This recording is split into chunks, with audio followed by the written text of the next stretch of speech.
আসসালামু আলাইকুম সবাইকে। ইতোমধ্যে আপনারা জানতে পেরেছেন যে বাংলাদেশ একটি প্রীতি ফুটবল ম্যাচে ভুটানকে 2-0 গোলে হারিয়েছে।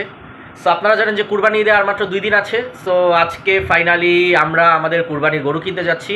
আমাদের প্রাথমিক প্ল্যান হাজারীবাগ হাটে। অতঃপর প্রাথমিক প্ল্যান অনুযায়ী হাজারীবাগের উদ্দেশ্যে আমরা একটা রিক্সা নিয়ে রওনা দিলাম। আমার সাথে আব্বু আম্মু ছিল এবং আমার 2জন বড় ভাইয়া, তারা আরেকটা রিক্সাতে ছিল। হাজারীবাগ হাটে আমরা খুব দ্রুত পৌঁছে গেলাম যেহেতু রাস্তায় যানজট কম ছিল। তারপর হাজারীবাগ হাটে পৌঁছে আমাদের শুরু হলো গরু খোঁজার প্রতিযোগিতা। অ্যাকচুয়ালি অনেকগুলো গরু আমরা দেখছিলাম, দামাদামি করছিলাম, অনেকগুলো গরুর ব্যাপারে কথা বলছিলাম, কিন্তু সেই গরুগুলোকে কোনোভাবে দামে মিলানোটাই কষ্টকর হচ্ছিল। যদিও আমার কাছে শুরুতেই মনে হয়েছে যে গরুর দাম কম আছে। আপনারা জানেন যে আজকে অলরেডি একবার হাজারীবাগ হাটে আমার যাওয়া হয়েছে। এই ইটস দি সেকেন্ড টাইম যে হাজারীবাগ হাটে আজকে আমার যাওয়া হয়েছে এবং এবার একদম ফাইনালি গরু কেনার উদ্দেশ্যে।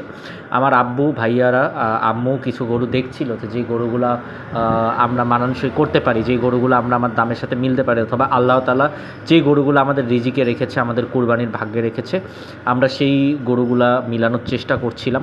এবং আমরা একটু বড় রেঞ্জেরই গরু খোঁজার চেষ্টা করছিলাম যেগুলো মোটামুটি আমাদের রেঞ্জে আসবে এবং আমরা কিনে তৃপ্তি পাবো। কারণ কুরবানির জিনিসটাও কিন্তু নিজের একটা আত্মতৃপ্তির উপর, যে আমি কত সুন্দর এবং কত অসাধারণ গরু ক্রয় করতে পেরেছি আমার কুরবানির জন্য। কুরবানির ব্যাপারে আমার মতামত একটাই, যে কুরবানির রক্ত মাংস কিন্তু কখন আল্লাহ তাআলার কাছে পৌঁছায় না, পৌঁছায় হচ্ছে তাকওয়া।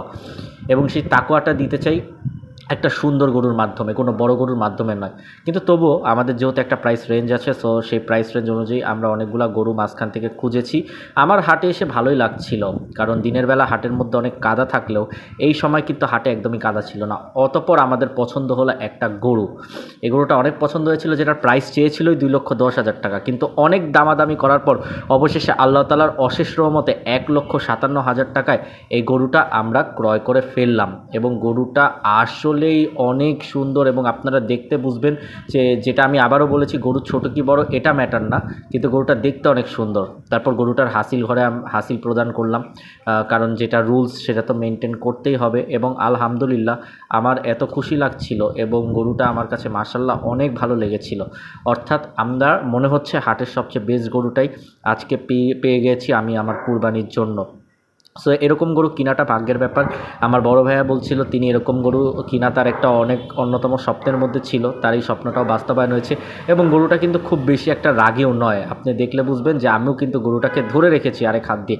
তারপর পিক আপ করে গরুটিকে বাসায় নিয়ে আসা হলো। পিক আপের জঞ্জাটের মধ্যেও গরুটার সাথে আমি কিছু সেলফি তোলার চেষ্টা করলাম, কিন্তু সেটা খুব কঠিন হয়ে যাচ্ছিলো। এই জন্য ফ্রন্ট ক্যামে আমি কিছু ভিডিও নিয়েছি। এবং পিক আপের মধ্যে কিন্তু গরুটা অনেক ভয় পাচ্ছিল এবং এই কারণেই কিন্তু আমি গরুর মাথায় যতদূর পেরেছি হাত বুলিয়ে দিয়েছি, যাতে সে ভয় না পায়, যাতে তাকে কনসোলেশন দেওয়া যায়। সো এভাবে করে কিন্তু আলহামদুলিল্লাহ আল্লাহ তাআলার অশেষ রহমতে এই বছরের আমাদের কুরবানির গরুটা সম্পন্ন হলো। এবং সত্যি কথা, নিজের পছন্দের কুরবানির গরু ক্রয় করতে পারা এটা অনেক বড় অনুভূতির একটা ব্যাপার, অনেক সুন্দর একটা ব্যাপার, এমনকি অনেক আনন্দের একটা ব্যাপার। এবং আমরা পুরো পরিবার মিলে একসাথে গিয়ে গরুটা ক্রয় করতে পেরেছি, খুব ভালো লেগেছে। আমার আম্মা ছিল, আমার ভাইয়া ছিল, সবাই মিলে। আমার আব্বা তো অবশ্যই থাকবেন, যেহেতু এটার মূল উদ্যোক্তা তিনি। সো আল্লাহর রহমতে খুব সুস্থভাবে গরুটাকে নিয়ে আমরা বাসার সামনে পৌঁছে যাই এবং গরুটিকে গ্যারেজে রাখি।